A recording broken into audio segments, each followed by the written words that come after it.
Hey guys, Anthony, 4x4 Diesel. You know it, same old introduction every time, isn't it? Well, maybe we could change it up a little bit. At least we don't have one of those fancy intros that, people, the big channels, it's all about getting your attention and entertainment and keeps you watching, keeps you sucked into it. And they might even be standing there going, oh, see, I told you, we've been saying this since May, this is going to happen.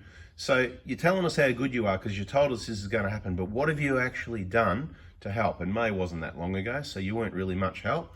Because Anthony actually told people in videos that was going to happen over a year ago. But guess what? Only the people that watched all the videos to the end know that. Now, bit of an update as far as we're going to save you a heap of money on oil. See this oil here and all this cash? There's cash to be saved. So we've got a bit of a problem at the moment, They reckon there's a shortage of oil. I say, you know what I say to that, don't you? But we don't swear here.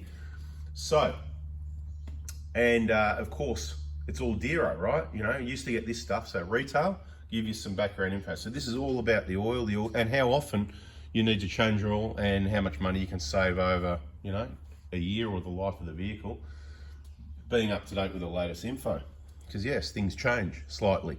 Doesn't mean the original information was wrong. It just means we can flex it a little bit, and we've got reasons, and we're going to explain why. So basically, they say there's a shortage of oil. So we'll say, okay, cool, no worries. Oh, we can help you out with that. And this oil this one here in, for example, Ripco, I think it was about 108 bucks retail, and it was about 98 bucks in Supercheap, and they're probably more or less about the same because the retail hasn't changed, and I can tell you why. Because I've been told by people that probably shouldn't say too much information. I get this, so I've got to be careful what I say all the time.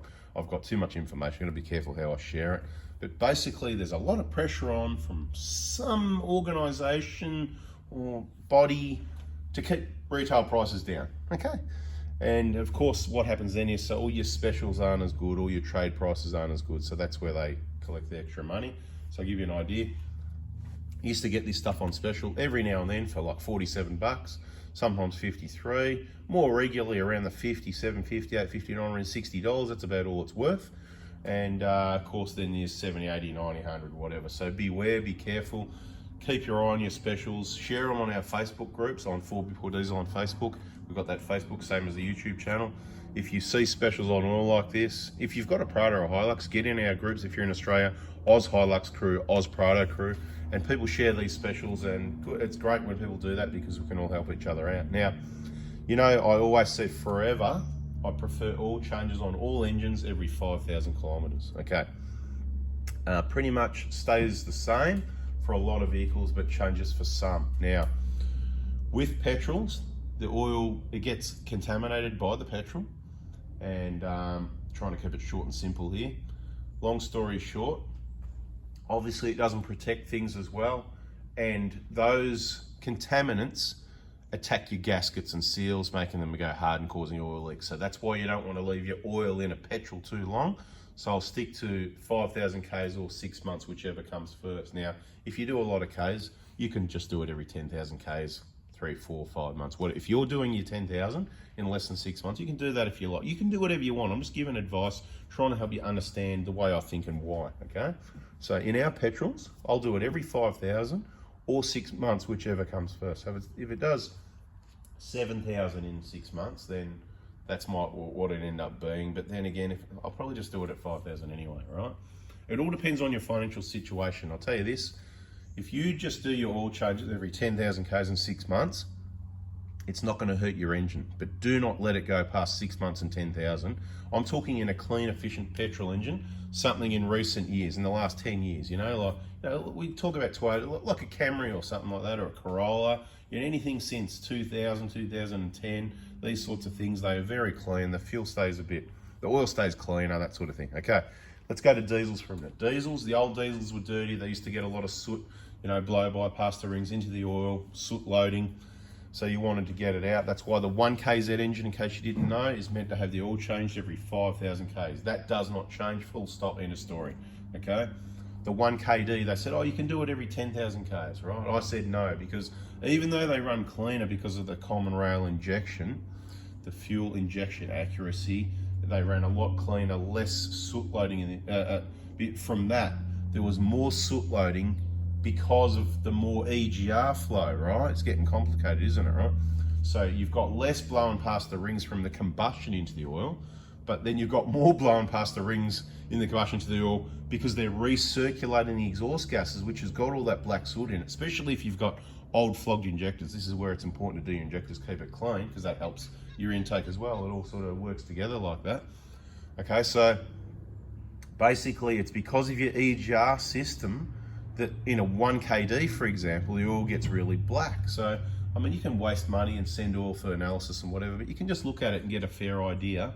If you're inexperienced, it can be hard. So perhaps we'll do some videos. So subscribe, turn the bell on so you don't miss those, and we'll pull some dipsticks and go, how old this oil and what it looks like, just by using the dipstick as a guide. Put a bit on our finger or some paper, something that you guys can do at home as well, maybe on a bit of cardboard, to give you an idea. Sometimes it can look really bad and it's not. That's the whole point, okay? But what I want to say is to save you some money to offset this, oh, there's a shortage of oil, and how dear they want to make it so you can save some of this stuff, right? Because it all adds up. This is how much you could save just in oil changes in the next, 5 or 10 years by doing what I'm about to say. If you've got a 1 kd and you're doing high Ks, you're doing a fair few Ks, just do your oil every 10,000 Ks, okay? So don't worry. I reckon every vehicle 5, I'm still going to have trouble not doing mine every 5,000. I probably still do it anyway. So if you can afford it and you're happy to do it, then continue to do it, like I probably will. Right? On a big trip, I don't do that. If I go on a trip and it ends up being 10 or 15,000 Ks, I'm not getting a service or an oil change. The vehicle's checked, serviced, lubricated before the trip. My vehicles, they're over-serviced. They can go for 20,000 kilometers without an oil change. It won't hurt anything. You're doing those kilometers generally in a few months. It's highway kilometers, a lot less contamination, more consistency with temperatures and combustion and all that. The oil stays cleaner. So you got to understand it. See how it was worth watching? So keep watching, because there's lots more information that comes out, right? So 1 kd, 10,000 K oil changes, okay? But as long as you're doing it within the 6 months, if you need to save money, if it's inconvenient you doing every 5,000, or you can't be bothered doing it at the moment, don't do it, whatever. I like to keep it 5 or 10, because then you don't even need a service sticker. I can't stand stickers. I don't even like filling them out. I've done thousands of them, right? I don't do stickers anymore. Like I've got someone for that. And but I don't care for stickers. You know what 10,000 is, don't you?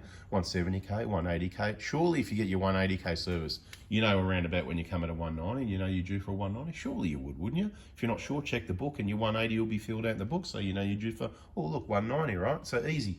But if you start doing 187, then it throws it off, and then you bring it in at do an oil change, and then you go, I want to take it into someone for a, it's just going to get messy, right? So point is, do it at 5 or do it at 10, whatever you like, but hopefully I've saved you some money here.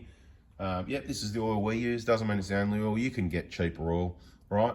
Solset Oil's own oils. Oils are oils, you know what? Just as long as it's, you know, the right ratings, just check your Toyota book. I like this sort of grade and this oil. I think it was good value for money, especially when it was on special for 47 bucks, but it's not so good at double the price now. So, bada bing. If you're bringing your vehicle into the Prado hospital, I prefer you to bring your own oil, and so that you can select your oil, what price you want to pay your specials, and it saves us doing the shopping and investing into oil, because we're investing into a lot of other stuff, and we don't really need to keep oil, and people different oils and whatever the case may be. So if you do come to the Prado hospital and you see this video, please stock up on your own oil. That'll do for this video, I think. I hope you get my drift. There's a whole heap of info there, but yeah, 10,000 Ks is okay if you want to, as long as it's not more than 6 months. Thanks for listening. Catch you later.